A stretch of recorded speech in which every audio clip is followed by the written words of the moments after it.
నేను చెప్పే విషయాన్ని యూత్ ప్రజలు అందరూ వినాలి. ఎందుకంటే యూత్ తనలో ఉన్న తప్పుని తెలుసుకొని యూత్ మారాలి. ప్రజలు ఎందుకు వినాలంటే యూత్ చేసే తప్పు వల్ల మన సమాజం ఎలా చెడిపోయింది. యూత్ ఎలా మారాలి అనేది ప్రజలు కూడా తెలుసుకోవాలి.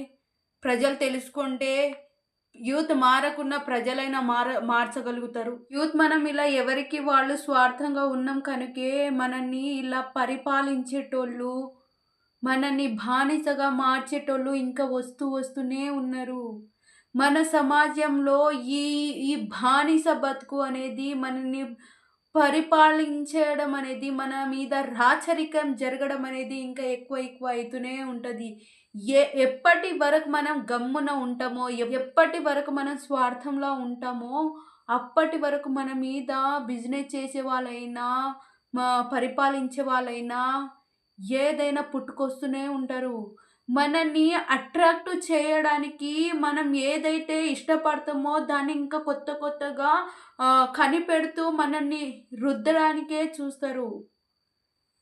కానీ నువ్వు బాగుపడురా అని చెప్పేటోళ్ళు ఎవరు ఉండరు.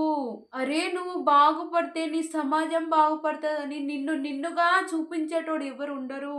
కానీ నేనంటున్నా, నువ్వు ఎన్ని రోజులు సుఖపడినా నువ్వు కష్టపడాల్సిందే. మన జీవితంలో కష్టం అనేది తప్పదు. మన లైఫ్‌లో ఎప్పటికైనా కష్టమొస్తుంది. కానీ అదే కష్టం ఈరోజు పడితే మనము, మన ముందు తరము, మన వెంట వచ్చే జనాలు కూడా బాగుపడతారు కదా!